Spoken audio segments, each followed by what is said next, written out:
गोचरस्थ दोनों ही नहीं होगा ना गुरुजी।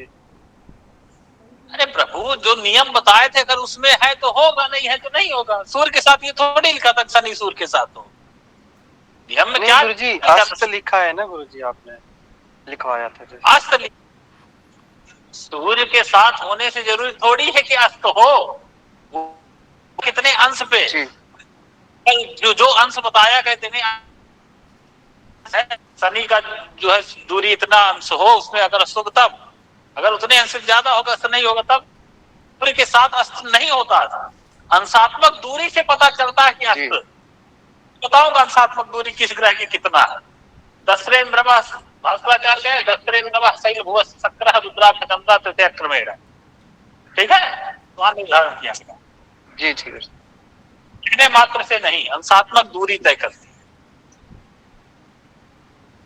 सर इसी में मेरा एक क्वेश्चन है। हाँ सर जैसे अगर शनि जो है वो 12th लॉर्ड होगा और लगन में बैठा होगा तो सर 12th लॉर्ड होके शनि लगन में बैठा है तो सर अगोचर होगा वो।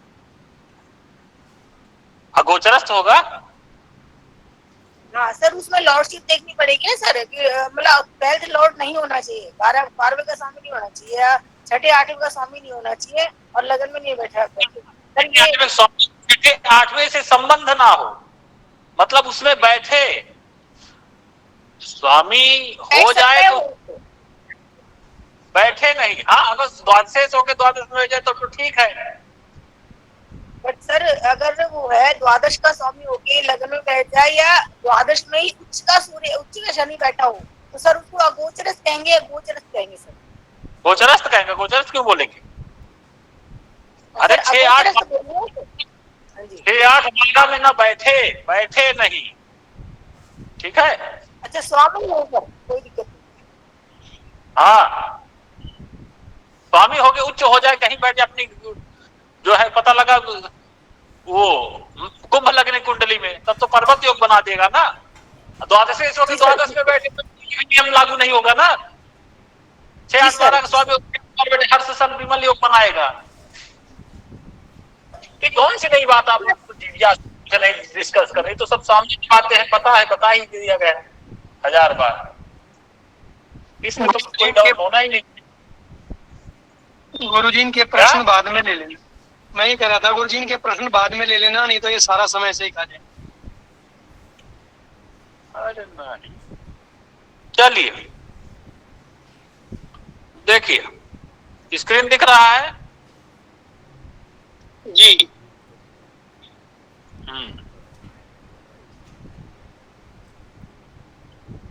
क्या दिख रहा है स्क्रीन?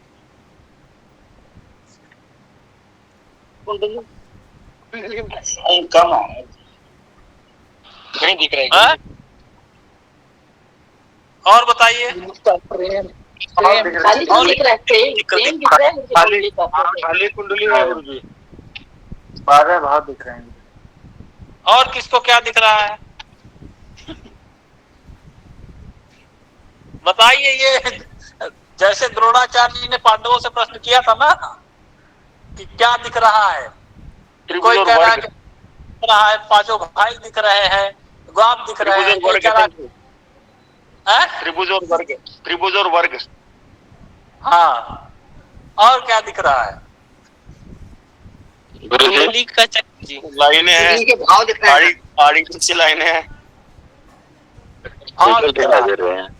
गुरुजी जन्म से मोक्ष अंतरजाल, जन्म से मोक्ष तक की यात्रा का मार्ग है। चारों दिशा चक्र, ये कहते नहीं तद ब्रह्मांडे, ये कुछ नहीं, ये आप है। आप खाली समय में बैठ के इसको अपने आप देखते रहिए, इससे जो है संबंध स्थापित करिए, नजर से नजर मिलाइए, और जिस दिन नजर से नजर आप इसकी तरंगे मिल गई ना इसकी आपसे, उस समय समझ लीजिए आप ज्योति हो गए, फलादेश करने लगे। फिर आपका फलादेश जो है झूठा नहीं होगा। ये 12 भाव कितने 360 अंश है ना। 360 अंश में अगर देखा जाए कितने 21,600 प्राण असु जिसको कहे, और एक स्वस्थ व्यक्ति 24 घंटे में कितनी बार सांस लेता है? 21,600 बार। ठीक, यहाँ क्या है, इसको क्या बोलते हैं, लग्न। क्या लग्न। यहाँ क्या होता है, जो जन्म समय जब आपका होता है, ठीक उस समय जो लग्न हुआ है, वही आपकी कुंडली हुई। रूस के वैज्ञानिक प्रोफेसर लखोवस्की ने कहा, जब व्यक्ति का जन्म होता है, उस समय की स्थिति जो ग्रहों की रहती है, वो व्यक्ति को जीवन भर प्रभावित करती है। उसका रिसर्च करके बताया। फिर बाकी फिर गोचर में कुंडली देखेंगे, उसके अनुसार तत्कालिक स्थिति के अनुसार फलादेश होता है। लेकिन जो जन्मकालिक कुंडली होती है, वो जो ग्रह स्थिति उस समय की होती है, वो पूरे जीवन पर्यंत मनुष्य को प्रभावित करती रहती है। अब व्यक्ति का जन्म तो यहां से हो गया, जन्म पा गया, और उसको पहुंचना क्या है, व्यक्ति का हमारा क्या है, धर्म अर्थ काम मोक्ष। हमको मोक्ष तक पहुंचना हो तो मानव जीवन का क्या है, यही परम लक्ष्य होता है, मोक्ष तक पहुंचना। तो हमारा मोक्ष कहां है, उसकी खूंटी कहां टंगी है, द्वादश भाव में। बात आई समझ में? अब देखिए, अब वहां तक पहुंचने के लिए हमको लंबा सफर करना पड़ेगा। ठीक, कहां तक जाना पड़ेगा, क्या क्या चीजें आएगी, क्या क्या अड़चने आएंगी, उन अड़चनों से हम निकल पाएंगे कि नहीं निकल पाएंगे, ये सब। व्यक्ति ज्योतिष की उपयोगिता कहा जाए कि प्राणी के गर्भाधान से ही शुरू हो जाती है, और जब प्राणी गर्भ मुक्त हो जाता है, वही क्षण उसके संपूर्ण जीवन के फलित का आधार बनता है। और जन्म से लेकर मृत्यु तक जिन जिनके संपर्क में व्यक्ति आता है, उनको हमारे ऋषियों ने इन्हीं 12 भावों में समाहित कर दिया। भावेति चिंतेति पदार्थां, भाव, जन्म से लेकर मृत्यु तक।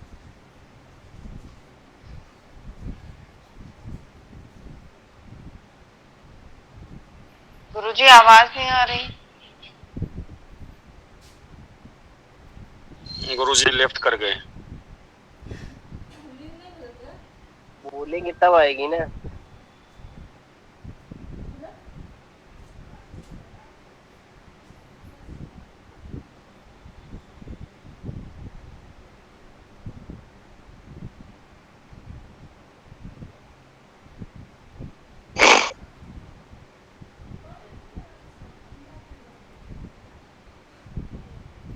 चल, आवाज आ रही है?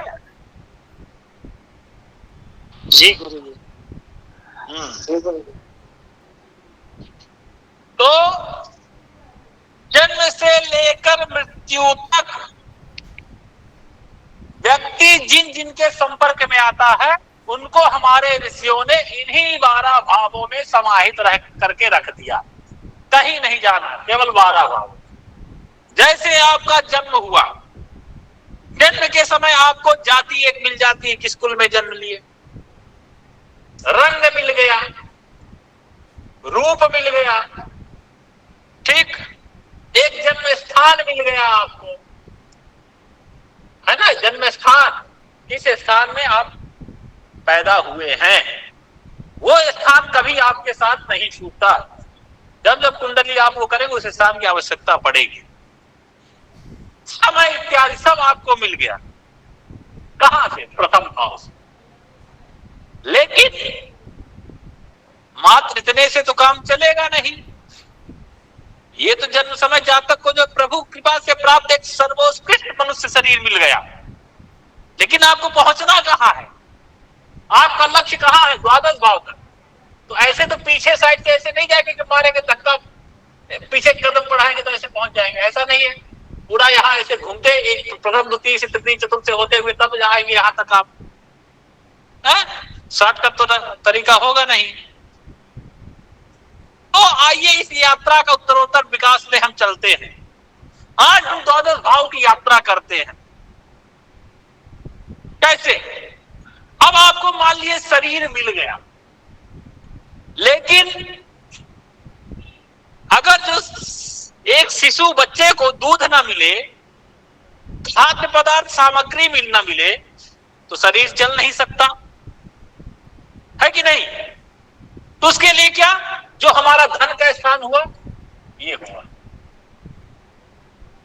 ठीक। फिर धन तो धन ऐसे थोड़ी हो जाए, कुछ दिन तो आपको मम्मी पापा खिला देंगे, आपको एक प्रकार से आदत पड़ा देंगे। किसकी आदत बनाएंगे? खाने की, पिलाने की, घुमाने की, सब चीज आपको दिखा देंगे। वो दिखाएंगे इसलिए कि तुमको आगे चल के सब करना है, स्वयं हासिल करता है।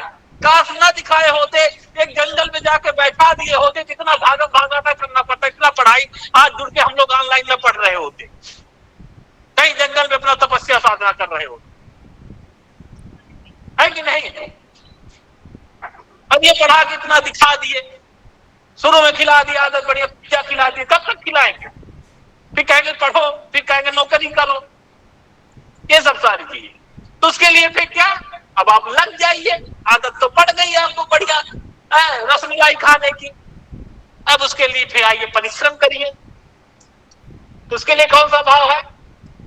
तृतीय भाव है, परिश्रम का, पराक्रम का, क्योंकि उसके बिना तो आपका धन टिकेगा नहीं ज्यादा दिन तक है। तो बल बाहु का क्या हुआ? तृतीय भाव कर दिया, ठीक। अब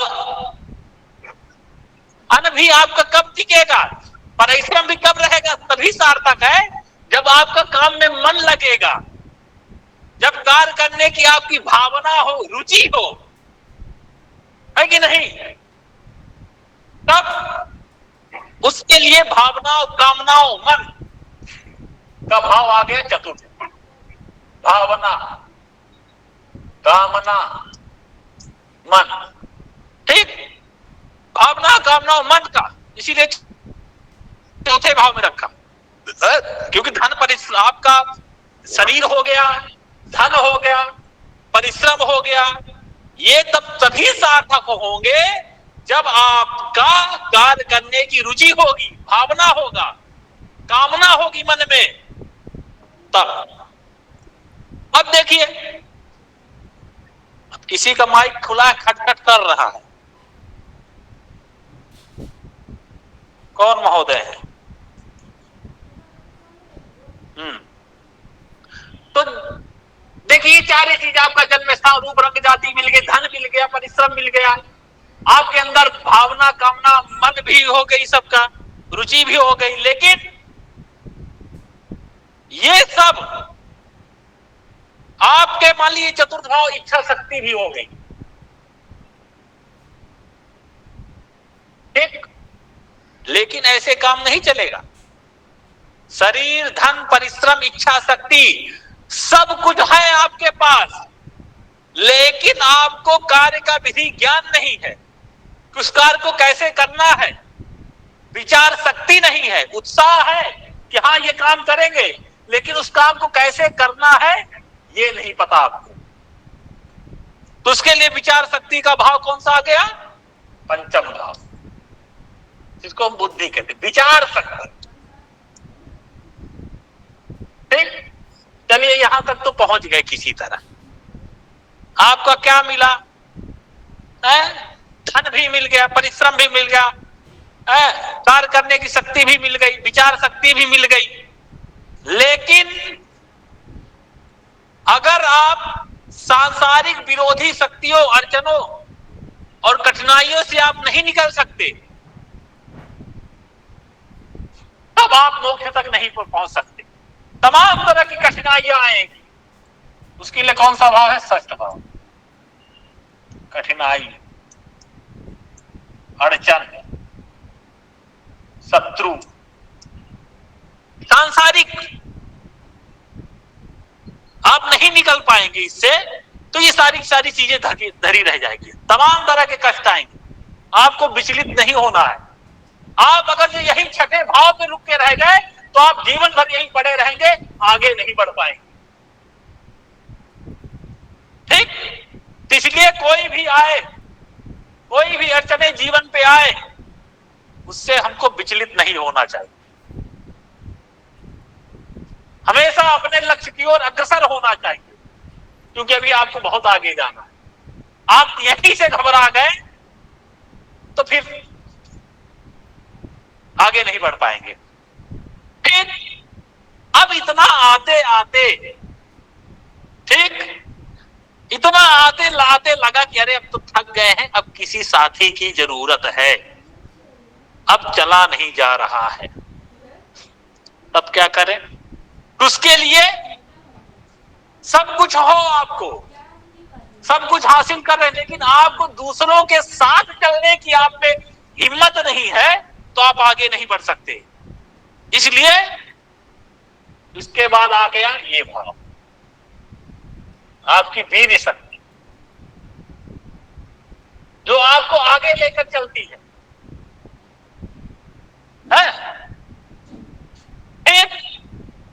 ये भी मान लीजिए आपको कोई साथी मिल गया, पत्नी मिल गई, लेकिन सब कुछ मिलने के बाद जब आपकी आयु ही नहीं है, तब क्या करेंगे? तब तो पूरा वहां तक तो पहुंच ही नहीं पाएंगे, आप यहीं तो उलझ गए। इसीलिए कहते हैं क्षण भंगुर कब कहा चला जाए, इसलिए जितना दान पुण्य हो सब करे रहे, कब निपट जाए। तो आयु, अगर आयु ही नहीं है तब कैसे आगे बढ़ेंगे? तो आयु को प्राप्त करने के लिए क्या करना पड़ता है? आयु किसकी? धर्म की देन है। आयु कैसे मिलती है? व्यक्ति को धर्म मिलती है। तमाम ज्योतिषाचार्यों ने आयु साधन जब किया, आयु का विचार बताया कि आयु साधन व्यक्ति का कैसे करें।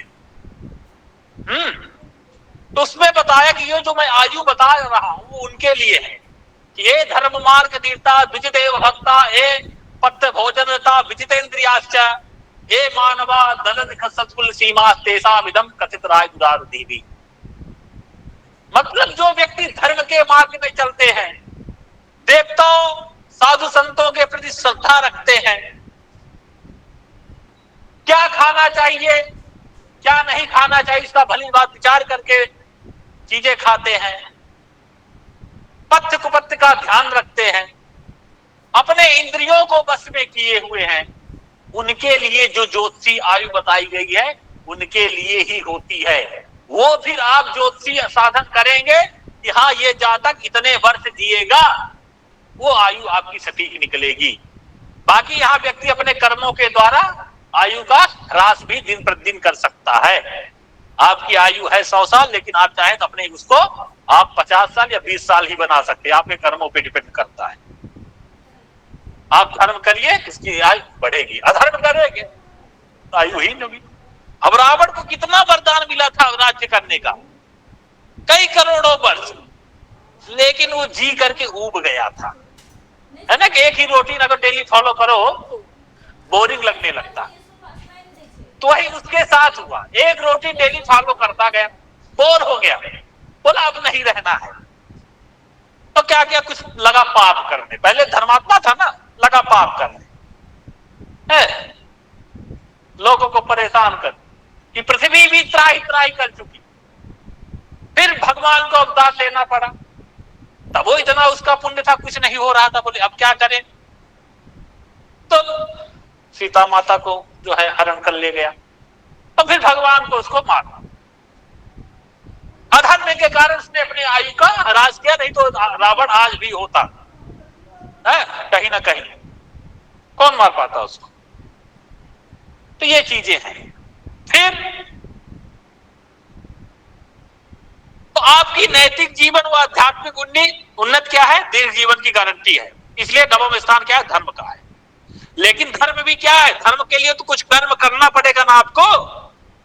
निस्वार्थ जीवन, यज्ञ, परोपकार में कर्म ये करेंगे, क्योंकि उसके बिना धर्म टिक नहीं सकता। इसलिए कर्म करेंगे तभी ना धर्म होगा। ऐसे थोड़ी कि बैठे बैठे रहे कहे धर्म भैया आओ मेरे पास, ऐसा तो होगा नहीं। उसके लिए आपको कर्म करना पड़ेगा। इसलिए दसम भाव क्या हो गया? कर्म का हो गया। अब क्योंकि जो यज्ञ कर्म है, जितने आप दान पुण्यादि ये सब कर्म करते हैं, इसमें एक शुभता और निष्ठा की हद तक पहुंचना होता है, जिससे वो शुभता स्वाभाविक हो जाए और वो पूर्णता को प्राप्त हो जाए। इसलिए प्राप्ति का स्थान, जो लाभ का स्थान कहते हैं, वो क्या है? एकादश भाव है। ठीक। और फिर जब आपको प्राप्ति हो गई, पूर्णतया शुभता प्राप्त हो गया, तो निश्चित रूप से फिर आपको मोक्ष तक पहुंचने पे कोई नहीं रोक सकता। धर्म तो मनुष्य के संसार में आने के उद्देश्य को बता देता है। योग शास्त्र क्या कहता है? भोगा परवकार्थनिष्ठम। फिर आप अगर यहाँ आपको धर्म किए, कर्म करके और एक सुविधा आप पा गए, जो आप कर्म करके जो धर्म को प्राप्त किए, धर्म से जो आपको प्राप्ति हुई, फिर वहां से आपको मोक्ष मिलना स्वाभाविक हो जाता है। फिर आप दोबारा इस धरती पे नहीं आना है। ये 12 भाव आपकी विकास यात्रा रही। इस तरह सब भाव एक दूसरे से जुड़े हैं। अब इन भावों में ग्रहों की स्थिति देख करके हम फलादेश करते हैं, लेकिन तमाम ऐसा तो है नहीं कि व्यक्ति के पास सभी चीजें क्रम चलेगा, हर चीज आएगा। ऐसा तो है नहीं कोई व्यक्ति हमेशा सुखी हो। यहां से ये जो छठा भाव, यहां से तो गुजरना पड़ेगा। और वो तो छोड़िए, जो 7वां भाव है, इससे भी गुजरना पड़ता है। ये मृत्यु का है 8वां, और ये शत्रु। इन दोनों के बीच में है पत्नी। ठीक। तो सबसे खतरनाक ये बीच वाला ही है। इससे निकल गए तो पहुंच गए। तमाम इन अड़चनों में नहीं पड़ना, न शत्रु, न मृत्यु, न ये, क्योंकि आपको वहां पहुंचना। ठीक है। इसलिए सामंजस्य पूर्वक दाम्पत्य जीवन को एक साथ में लेकर के जरूरत है, क्योंकि आप अगर एक दूसरे के साथ नहीं चलेंगे, एक दूसरे का साथ नहीं देंगे, तो आप मोक्ष तक कदापि नहीं पहुंच पाएंगे। क्योंकि आप जिसका वर्ण करके लेकर आते हैं, वो आप साथ निभाने के लिए आती है। और जब आप उसी का साथ नहीं देते, वो आपका साथ नहीं देती, तो फिर आप मोक्ष तक नहीं पहुंच सकते। मोक्ष क्या न कर्म तक आयु भी आपकी क्षीण होती जाएगी। आप किसी धनकार नहीं कर पाएंगे। कर्म भी आपके आजीविका में दर्द ठेस पहुंचेगी। दाम्पत्य जीवन आपका अच्छा है तो सब सारी चीजें अपने आप सुलभ हो जाएगी। ठीक है। ये विकास क्रम रहा। अब प्रायः सारी चीजें आप लोगों को बता ही दी गई है, जो मुख्य मुख्य बातें थी। जैसे लग्न से आपको क्या क्या बताया गया, अगर बात करें तो लग्न से आपने लग्नाधियोग चंद्राधियोग जाना ही कैसे होता है। लग्नाधियोग होने से कैसे हमारा लग्न मजबूत हो जाता है, तो एक चंद्राधियोग होने से कैसा हमारा मन मजबूत हो जाता है, ये आपने जाना ही। उसके अलावा और लग्न से क्या जाना आपने, जैसे ये भी होता है, अगर जो लग्न पे व्यक्ति का हाइट जब पता करना होता है, तो उसमें 2 चीजें होती है। एक शनि राहु बुध गुरु, ये लंबे कद के ग्रह हैं। लंबा कद कौन? लंबा कद शनि राहु बुध गुरु। हाँ, लंबा कद, एक ऊंचा लंबा कद। शनि राहु बुध गुरु, ठीक है। ये लंबे कद के ग्रह है। और छोटे कद के ग्रह कौन हो गए? मंगल शुक्र। ठीक, ये छोटे कद के ग्रह हैं। अब इनका प्रभाव लग्न पे पड़े, किस पर? लग्न पर पड़े, और सूर्य पर पड़े। ठीक, लग्न पर पड़े और सूर्य पर पड़े, चंद्र लग्न पर पड़े, चंद्रमा पर पड़े, लग्न, चंद्र, सूर्य और लग्नेश पर पड़े तो व्यक्ति वैसा होगा। शनि राहु बुध का गुरु का प्रभाव पड़े तो लंबा होगा, इनका प्रभाव पड़े तो छोटा होगा। अब इसके लिए भी देखिए, देश काल परिस्थिति भी प्रधान होती है। अब कलयुग चल रहा है, कलयुग में तो इतना कहा गया कि कलयुग में व्यक्ति कैसे होगा, कि जो एक कचौड़ का पेड़ होता है, जो एक बित्ते का पेड़ होता है, 12 अंगुल का पेड़ होता है, ठीक, गुमा के पेड़ के नीचे मीटिंग लगाई लोग। हाँ, बिल्कुल सही बात है। उस 12 अंगुल के पेड़ के नीचे लोग बैठ करके छांव लेंगे, सोएंगे, मीटिंग लगाएंगे और उछल करके भी उसकी डाली नहीं पाएंगे। ठीक है, ऐसा वर्णन मिलता है। तो ये देश काल परिस्थिति के अनुसार हाइट का निर्देश करेंगे कि ऐसा है। ठीक है, अभी इसमें किसी कम का है तो कम, अगर मिला जुला दोनों का प्रभाव है तो न बहुत लंबा न बहुत छोटा। ठीक है, और बाकी राशियां ह्रस्व दीर्घ बताया, हत्रा गोच तथा समावृत चापंड कर उसके अनुसार ये सब चीजें बताई गई है कि शरीर का कौन सा अंग छोटा होगा, कौन सा बड़ा होगा। किसी का नहीं होता, किसी की नाक लंबी, आंख छोटी, नाक लंबी, कान बड़े, गाल बड़े, ठीक है, ओठ बड़े, नाक छोटी, इस तरह हो जाता है। तो ग्रहों का ये राशि स्वरूपों के अनुसार, प्रभाव के अनुसार ये पता लगाया जाता है। लेकिन कहां मतलब उससे छोटे लंबे बड़े से, हाँ वो फेस रीडिंग में मदद करता है, लेकिन उसके लिए बेसिक जब जातक पाठ जाता आप लोगों को पढ़ाएंगे तो ये सब फेस रीडिंग वाला, हस्तरेखा वाली चीजें आगे पढ़ेंगे। तो लग्न की बात चल रही है तो ये है सारी चीजें। ठीक है, और देखिए एक चीज जो महत्वपूर्ण आती है, बालारिष्ट का नाम सुना होगा आप लोग। ठीक है, हम उसको नहीं पढ़ाएंगे क्योंकि हमको वो सटीक बैठता ही नहीं है, क्या पढ़ाएं। सटीक क्या बैठेगा, बालारिष्ट होता है। ठीक है, बालारिष्ट मतलब बच्चों को जो प्रारंभिक कष्ट होते वो। तो उसके लिए एक बात कही कि आदे चतुष्के जननी ताये मध्य च पित्रार्जित पाप कर्म। बच्चा क्या होता है, जन्म के जो 4 वर्ष होते हैं वो जातक माता के कर्मों को भोगता है, और जन्म से 4 वर्ष से 8 वर्ष तक पिता के कर्मों को, और 8 से 12 वर्ष के बाद अपने कर्मों को जातक भोगता है। ठीक, 12 वर्ष के बाद अगर देखा जाए तो कुंडली वो हो सकती है।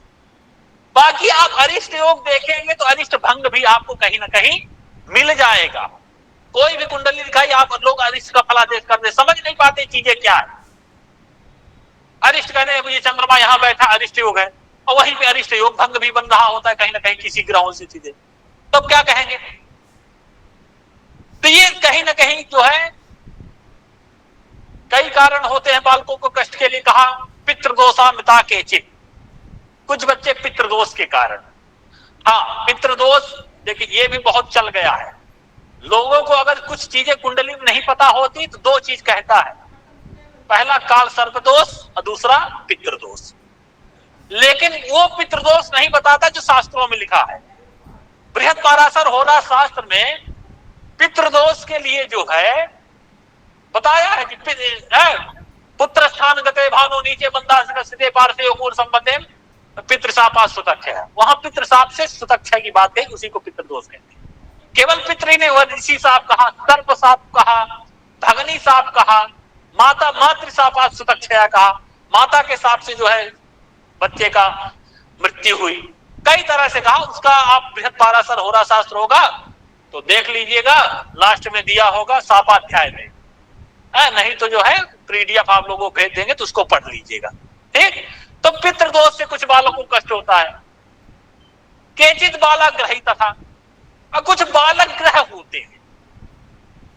बालक ग्रह कुछ होते हैं ऐसे कि बच्चों पे जो है ज्यादा प्रभावित हो। जैसे कृष्ण भगवान, क्या हुआ था, ये जो जितने आए थे, पूतना हो गई, कौन कौन से तो राक्षस आए थे, ये सब बालक ग्रह है। वो बच्चों को परेशान करते हैं। बच्चा का कोई कह दिया हो कितना क्यूट बेबी है, अब लग गई नजर, पड़ गया बच्चा बीमार, उसके लिए बालक ग्रह हो गया। फिर कुछ अनिष्ट योग होते हैं प्रिसेंस करके, उसमें भी बच्चा वो होता है। तो अनिष्ट योग तमाम बहुत सारे के बनाए गए हैं, लेकिन कहीं ना कहीं वो भंग भी देखते मिल जाते हैं। कोई कुंडली लाइए आप, अनिष्ट योग बताइए, वो कहीं ना कहीं अन्य शास्त्रों में भंग भी मिल जाएगा। तो बच्चा अगर कहीं कुछ हो रहा है 4 वर्ष तक, तो माता कर्म हो गए, उसमें माता की कुंडली देखिए। 4 से 8 वर्ष के बीच है पिता की कुंडली देखिए। 8 से 12 है वो। अब उसमें ये मत दिखाने लगिए कि ये चल रहा है 7.5 चल रहा है, इसकी दशा चल रही है। और ये भी प्रश्न मार्ग में तो ये भी कह दिया है कि दशा की आवश्यकता ही नहीं है आपको। बालारिष्ट में दशा नहीं देखी जाती, दशा का कोई महत्व वहां पे नहीं रह जाता। आप लगे बच्चों की ही कुंडली में दशा देखने के, रहे राहु की महादशा में जन्म हुआ है, और कहा दशा की कोई प्रधानता नहीं है। तो सीधी सी बात है, बच्चों का अगर कुछ ऐसा हो तो उनके लिए बालक ग्रह का वो है ना, दुर्गा सप्तशती में एक मंत्र, बालक ग्रह विभूता नाम बाला नाम शांति प्रकार कब संघात वेदे मैत्रीकरण। इसका गुरुजी मैं कुछ पूछना चाहता हूँ। बटुक भैरव स्तोत्र का पाठ जब, ये भी बालकों के लिए सही रहता है। ठीक है, बताया हुए थे बीच में, इस तरह से करा करके बालक की रक्षा हो सकती है। और फिर माता की कुंडली में देखिए कि माता का पंचमेश पीड़ित तो नहीं है, तो उसके अनुसार बच्चे का उपचार कराइए। तो ये अरिष्ट योग में है। तो ये बहुत विस्तृत, आप कोई भी किताब उठाइए, अरिष्ट अध्याय है, सरल रूप से आपको मिल जाएगा अरिष्ट योग। लेकिन खोजने से पहले एक बार इन जो आज चीजें बताए, इसका भी जो है आप विचार कर लीजिएगा। ठीक, अब लग्न में बता ही दिया गया, जैसे ये सब अपने से पढ़ लीजिएगा, दिमाग लगाइएगा। अब जैसे मान लीजिए लग्न में मेष राशि है और मेष राशि पाप प्रभाव में आ गया, ठीक, तो जातक को कहां कष्ट होगा, किस अंग पे, सिर में, सिर में, सर में। ठीक बात है, ये सब आप जान ही गए हैं। ठीक, अब मान लीजिए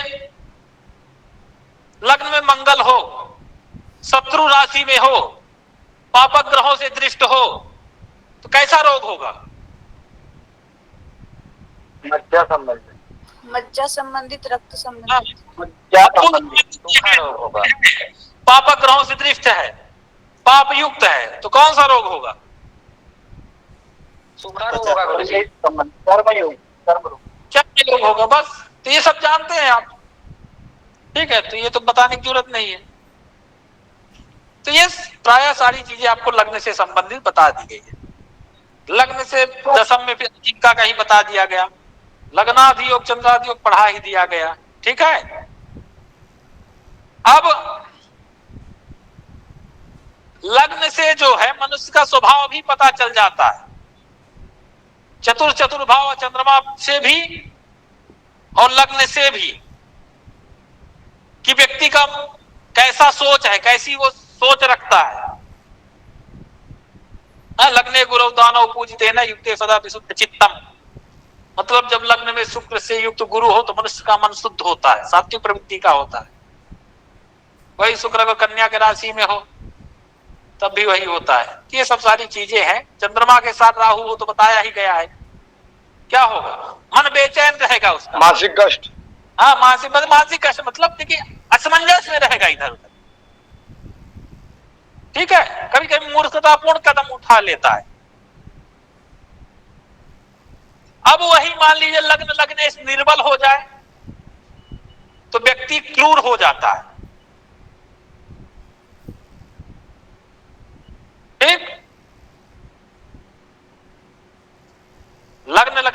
हो जाए, निर्बल हो जाए तो व्यक्ति जो है दूर हो जाता है। हिंसा अपना लेता है।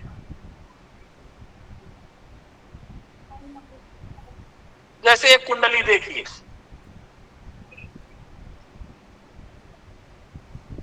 लग्न मतलब शरीर, जब शरीर ही आपका निर्बल हो गया तो बहुत चिड़चिड़ापन बना देता है। शुगर वालों को जो होना तो चाहिए, शुगर हो गए तो भाई मीठा होना चाहिए, लेकिन वो और जल्दी गुस्सा होते हैं।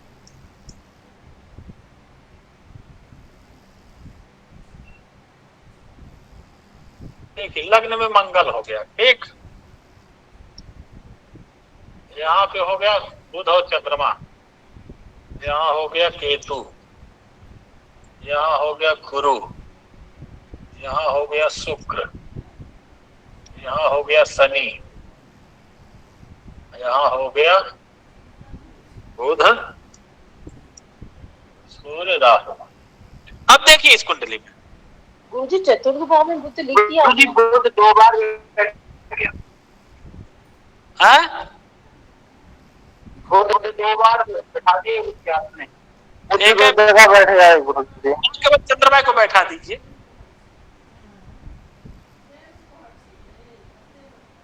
चलिए अब देखिए, यहां मंगल छठे भाव का स्वामी है और छठे से छठे भाव का भी स्वामी है, एकादश भाव का स्वामी, ठीक। और बैठा कहां है? लग्न। दृष्टि कहां डाल रहा है? चतुर्थ भाव पे, मन पे, है ना। और देखिए मन पे प्रभाव डाल रहा है। अब मंगल कौन? हिंसात्मक है। अब लग्नेश देखिए, लग्नेश कौन है? बुध है। सूर्य राहु के साथ द्वादश भाव में बैठा है, बैठा है कि नहीं? जी गुरुजी। और पाप मध्यत्व में है कि नहीं? जी। अब लग्नेश बुध जो है देखिए पाप से प्रभावित है, और चूंकि यहां से चतुर्थेश भी हो गया, मन का भी कारण, अब पापक ग्रहों से पूर्णतः प्रभावित हो गया, तो इसको हिंसात्मक बना रहा है। अब चूंकि मंगल एक और हिंसात्मक ग्रह हो गया, अब वो मंगल क्या हो गया? केतु अधिष्ठित राशि का स्वामी हो गया, हुआ कि नहीं? जी गुरुजी। हाँ, अब उसको इतना हिंसात्मक बना दिया कि उठाया बंदूक, अब मार दिया जो है देश के राष्ट्रपिता को ही। अब मैं नहीं बताऊंगा, नहीं तो आप लोग समझ जाएंगे कि नाथूराम गोडसे की, ठीक है। तो इस तरह से लगने पीड़ित तो व्यक्ति थोड़ा हिंसात्मक क्रूरात्मक हो जाता है, अपने आप को कोई चोट पहुंचाने लगता है, मोबाइल पटक देगा, टीवी फोड़ देगा, अपना माथा कूचने लगेगा। तो ये सब आप लग्नेश से जानेंगे, ठीक है। और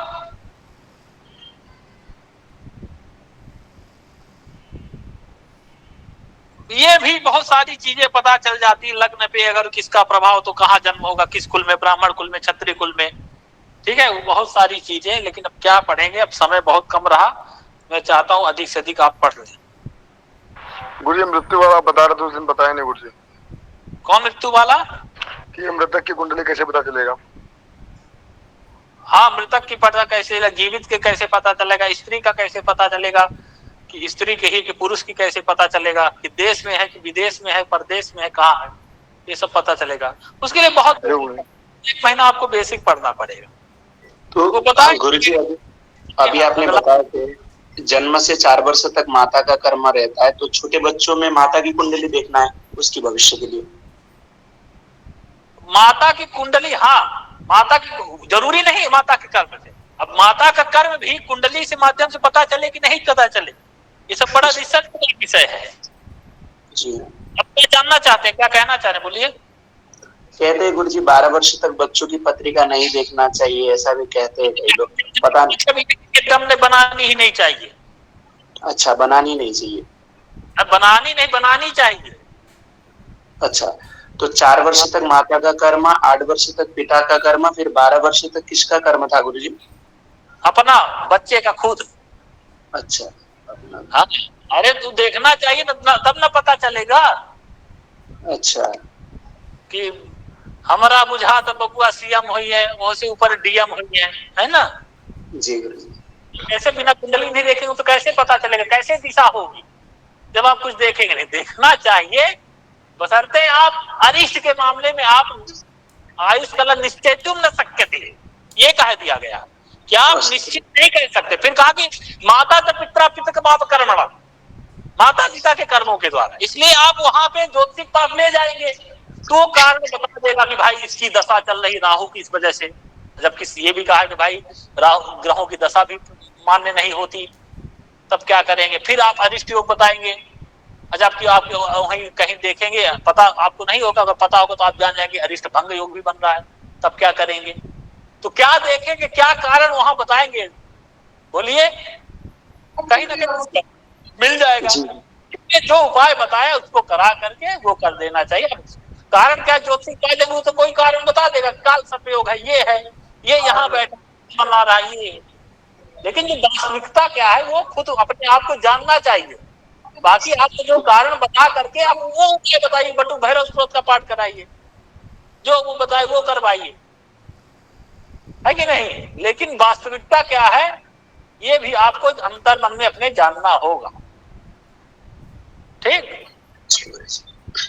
कई बच्चे कुंडली अरिष्ट योग दिखाते, कहीं ना कहीं इस अरिष्ट भंग मैं निकाल दूंगा कि ये रेफरेंस है, ये अरिष्ट योग भंग बन रहा है यहाँ से। ठीक, तो सबके सामंजस्य फलादेश करेंगे। पत्रिका सही है कि गलत है, इसका आकलन कैसे किया जा सकता है गुरुजी देखकर? पत्रिका सही है, आगे बिल्कुल हो सकता है, आपके जातक आपके सामने खड़ा है, ठीक है। हाँ, अब यही जो स्थिति है देखिए कि जो कुंडली में क्या है कि ग्रहों का रूप लावण्य कैसा है, वो ग्रहों का प्रभाव वहां लग्नेश पर डाल है, जातक कैसा है, ठीक है, ये पता चल जाएगा। और ये भी पता चल जाएगा कि जो जातक जिस पिता के साथ आए वही पिता है कि कोई और दूसरा पिता है, ये भी ज्योतिष बता देता है। परजन्य योग कहा गया है कि पापा कोई और, कुंडली दिखाने कोई दूसरे और पापा है। हाँ, तो ये सब सारी चीजें, तो ये आपको रूप रंग उसका देख करके आप समस्या आ जाती। कभी कभी कोई कह दिया पंडित जी हमारा जन्म समय 5:10 से लेकर 5:20 के बीच में है, अब उस समय कोई लग्न बदल रही है, तब आप क्या कैसे निर्धारण करेंगे कि कौन सी लग्न हो। तो उस जातक का आप अध्ययन करेंगे, उसके स्वभाव के बारे में जानेंगे, उसके सामने उसके मतलब प्रश्न करेंगे, उसका रूप रंग कलर इत्यादि सब जान करके उसके जो शारीरिक लक्षण 3 लक्षण को होते हैं, किस लग्न में बैठ रहा है वहां पे, तब आप जाके निर्धारण करेंगे कि हाँ तुम्हारा यही लग्न होगा, आज के बाद यही समय होगा, यही समय तुम जीवन भर उपयोग करना। ठीक है, उसके लिए पढ़ना पड़ेगा। अब 1-2 महीने की क्लास में चाहेंगे तो नहीं हो पाएगा। यहाँ 15 साल से ज्योतिष चल रहा है, अभी लग रहा है किनारे ही पहुंचे हैं, तो कहाँ से 1-2 महीने क्लास में हो जाएगा। पढ़ते रहेंगे, धीरे धीरे अभ्यास करते रहेंगे तो सब स्वतः हो जाएगा।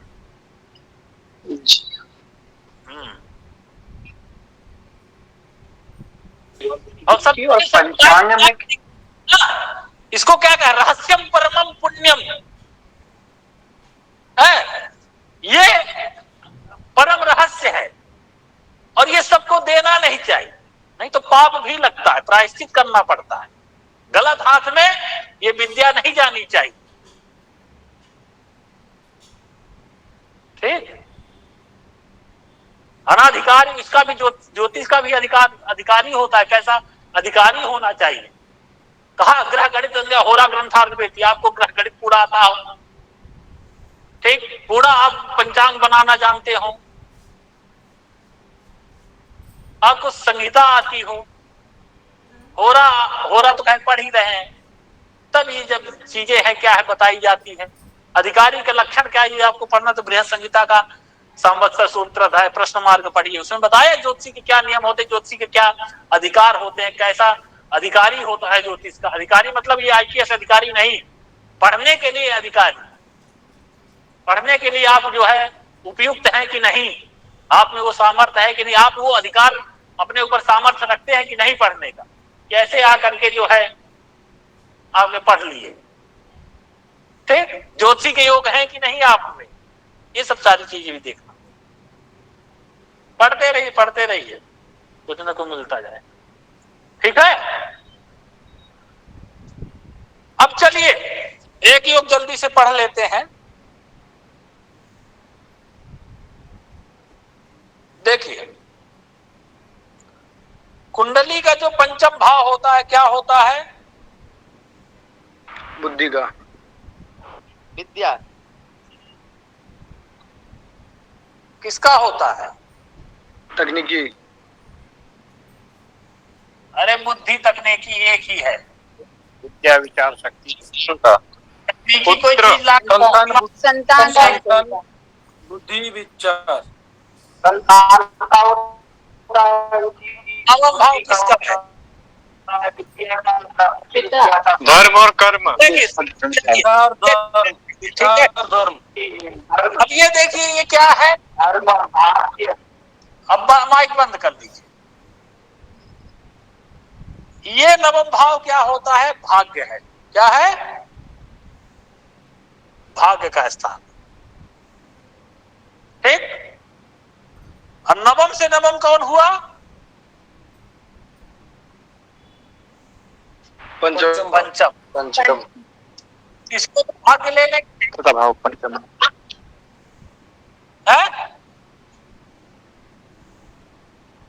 भाग्य ले ले, बोलिए जी जी गुरु जी, जी गुरु जी, जी गुरु जी, एकदम ले लीजिए। हाँ जी गुरु जी, बात भाव संतान का और भाग्य का प्रयोग हम कब करते हैं? भाग्य का प्रयोग तो तब हम करते हैं जब हमें पुरुषार्थ पर अपने भरोसा नहीं रहता, या ये कहें कि हमें अपनी औकात पता है, तो हम भाग्य के सहारे बैठ जाते हैं, ठीक। तो जो अब आपको भाग्य के सहारे जो चीजें मिलती है उसी का नाम क्या है? लॉटरी।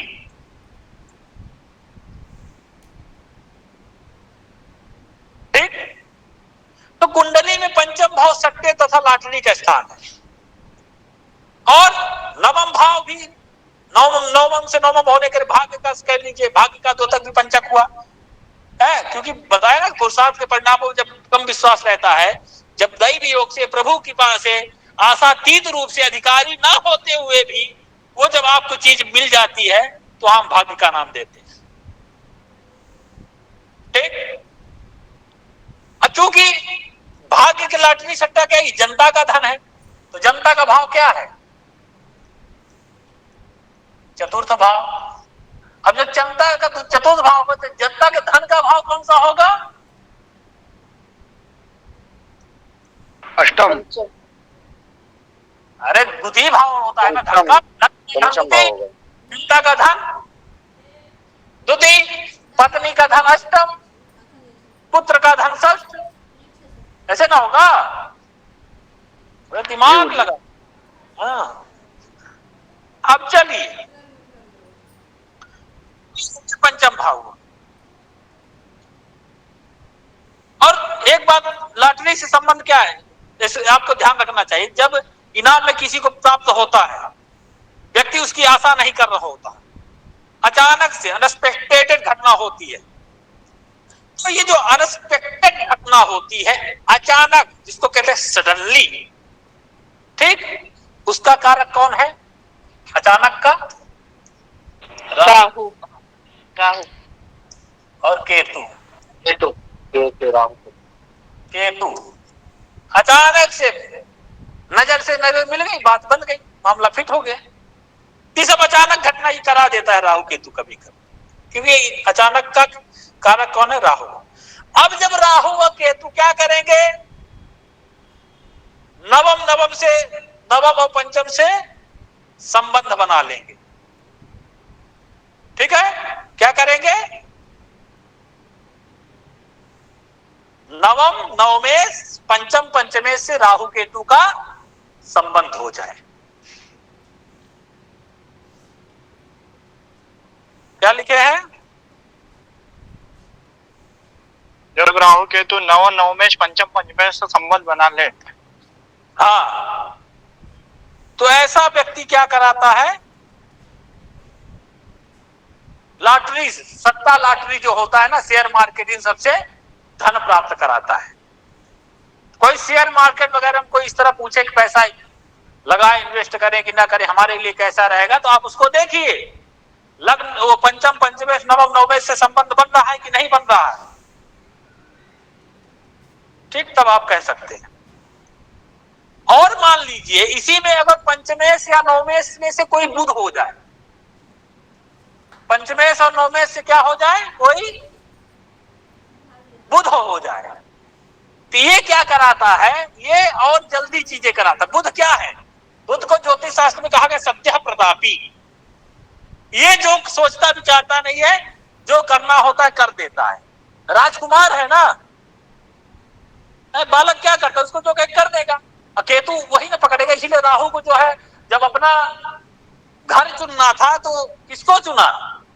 बुध के ही घर को चुना। उच्च राशि भी चुना बुध के घर को, और अपनी राशि भी बुध को घर के, क्योंकि और कहीं जा नहीं सकता। इसको जो कहेगा वो कर देगा। है, बच्चे को तो उतने समझ में आएगी नहीं। पहले क्या होता था? शादी ब्याह होता था, अब मान लीजिए बारात गए, उधर से कोई पसंद आ गई, अब उसको अपना मोबाइल नंबर देना हो तो छोटे बच्चे को कागज में लिख करके देते, जाओ बच्चा उसको दे आओ। अब बच्चा कुछ समझता नहीं, जाके दे देता था, मामला बैठ गया। तो इसी तरह बुध है। बुध क्या है? राहु केतु। वही अगर पंचम पंचमेश ये बुध हो जाए और राहु केतु से संबंध बना जाए, तब ये और ज्यादा सट्टा लॉटरी में जो है, शेयर मार्केट में आपको सफलता दिलाता है। यही नहीं, आगे और बढ़ेंगे। जब सब सपने से बन जाए तो जल्दी विवाह भी करा देता है। ठीक, तो ये मान लीजिए बुध ये पंचमेश हो या नवमेश हो और ये दोनों राहु केतु से प्रभावित हो जाए, तो ये समझ लीजिए सोने पर सुहागा है। फिर लाभ की मात्रा और बढ़ जाती है। आई बात समझ में? तो इस तरह से जब हम जो है सट्टा लॉटरी देखेंगे, पंचम पंचमेश नवम नवमेश केतु से संबंध हो जाए, या पंचम पंचमेश केतु राहु केतु अधिष्ठित राशि के स्वामी हो जाएं, किसी भी प्रकार का संबंध बने, तो ये चीजें होती है। विशेष करके बुध को लिख लीजिए। ठीक, आ गई बात समझ में?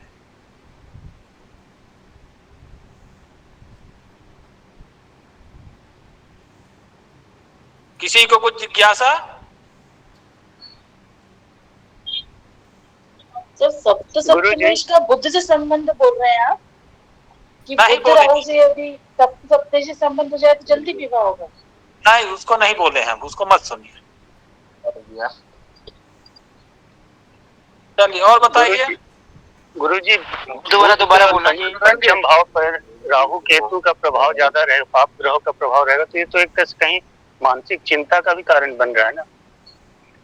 हाँ, मानसिक चिंता तो स्वाभाविक बात है सर। जब आप उसमें कहीं पैसा लगाएंगे तो मार्केट चाल तो आपकी बीपी नहीं बढ़ेगी? हाँ, बढ़ेगी। तो गुरुजी परीक्षा रिजल्ट वो किस में जाएगा? क्या परीक्षा रिजल्ट बच्चों का कौन सा रिजल्ट? वो कौन से भाव में मतलब विचार किया जाएगा? नहीं समझ गए आप पूछ क्या रहे हैं? मुझे एग्जाम का परिणाम, परीक्षा का रिजल्ट, परिणाम जी हाँ, एग्जाम का परिणाम।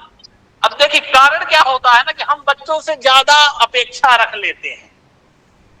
बच्चे की बस की जो बात नहीं रहती, उसकी औकात नहीं है, डायरेक्ट डालवा देते फॉर्म नीट का। अरे जा 150-200 रुपए 500-1000 रुपए पैसा तो लगे, फॉर्म भरो और उसकी जेई का ऊपर अब लग जाते हैं उसके वो, और जबकि बच्चे को उतनी औकात नहीं रहती, और फिर उम्मीद हम करते हैं अच्छे रिजल्ट की।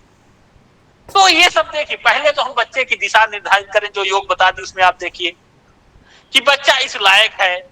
हर बच्चा वो तो नहीं बन सकता ना कलेक्टर, जो भाई जो जिसको प्रकृति उसको जिधर उधर डालिए, फिर उधर वो कर रहा है, फिर आप वहां पे रिजल्ट की उम्मीद रखें तो निश्चित रूप से वो अच्छा रिजल्ट आपको देगा।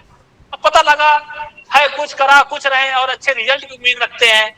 अब आप चाहते हैं कि जो है हमारा बच्चा 90 से ऊपर लाए, 90-95 लाया तो फिर रखते हैं कि नहीं 96 लाए, 98 क्यों नहीं लाया, उसका बच्चा 98 लाया। इस तरह से जब उम्मीद करने लगते हैं, कहीं ना कहीं ज्योतिष जो है, जो अपने साथ भी धोखा कर रहे हैं, बच्चे के साथ भी धोखा किया जा रहा है, और ज्योतिष का भी जो है ध्यान नहीं दिया जा रहा है। ज्योतिष स्थिति बच्चे का देखें, पंचम पंचमेश देखें, उसकी मानसिक स्थिति का अध्ययन करें, उसकी कैपेसिटी को आप पहचानें चतुर्थ चतुर्थेश से, ठीक है। पंचम पंचमेश उसका देखिए, द्वितीय विद्या ग्रहण करने की कितनी कैपेसिटी है उसकी, वो बुद्धि उसके कितना विद्या ग्रहण कर पा रही है वो देखिए। फिर उसके बाद अगर वो मान लीजिए 76% भी ला रहा है तो ठीक है, उसके बाद हाँ ये पास होगा, 10वीं पास हो जाएगा, हाँ 90 तो नहीं लाएगा लेकिन 80 ला देगा या 70 ला देगा, 70 to 80 के बीच में ला देगा, 80 to 90 के बीच में ला देगा। इस तरह से आप उसका इन परीक्षण इनके द्वारा द्वितीय चतुर्थे सारी ग्रह स्थितियां देखते हुए एक विचार कर सकते हैं। नहीं टॉप 10 में आएगा तो मान लीजिए 1000-2000 रैंक में आ जाएगा, ठीक है।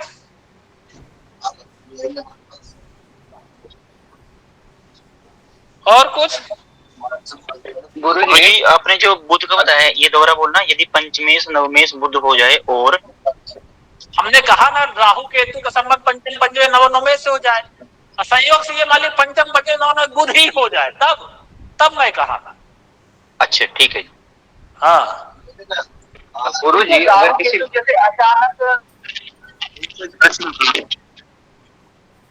क्या अचानक कह रहे हैं, राहु का संबंध दशम दशमेश से हो जाए, फिर दशम किसका, राहु केतु का संबंध दशम दशमेश से हो जाए, तब आपको कैरियर को जो है चौपट कर देगा, एक जगह स्थिर नहीं रहने देगा। अब ये न मत सोचिए वहां पे लगाइए कि वहां भी अचानक नौकरी दिलवा देगा, वहां लेट उबेगा, यही सोच रहा था मैं गुरुजी। हर जगह को नहीं लगाना है। हाँ एक दिन मैंने बताया था कि द्वितीय शुभ ग्रह हो और द्वितीय भाव में बैठा और केतु के साथ बैठा तो क्या होगा, कोई बताए। खूब धन की वर्षा हुई गुरुजी, तो धन की वर्षा करा देगा, खूब धन की वर्षा कराए गुरुजी। हाँ धन बृहस्पति बोले थे गुरुजी, द्वितीय बृहस्पति हो जाए। हाँ खासकर बृहस्पति हो जाए, ठीक ठीक। किसी छोटे हेलो हेलो गुरुजी अगर किसी छोटे जातक का कुंडली आता है तो पंचांग में और क्या क्या देखना चाहिए? पंचांग में मतलब पंचांग के भी कुछ दोष होते हैं ना जो देखना चाहिए, गंडमूल इत्यादि में से और क्या क्या हो सकते हैं? हाँ तो विचार होता है कि किस महीने में किस नक्षत्र में किस तिथि में बच्चे को घात होगा, वो देखा जाता है। हाँ एक बार ज्योतिष बनने के योग्य बता दीजिएगा, ज्योतिषी बनने तभी आपकी है सर।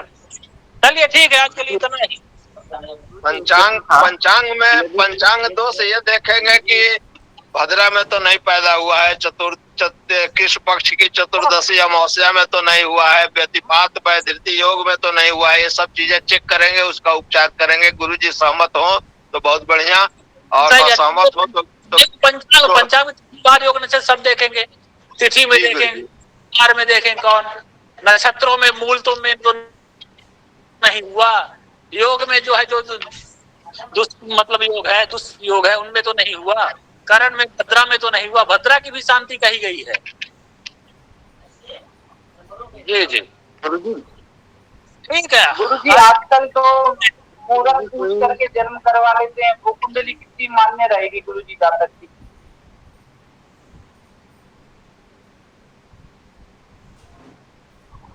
गुरुजी? तो अस्तु गुरुजी चले गए, अब कल मिलते हैं।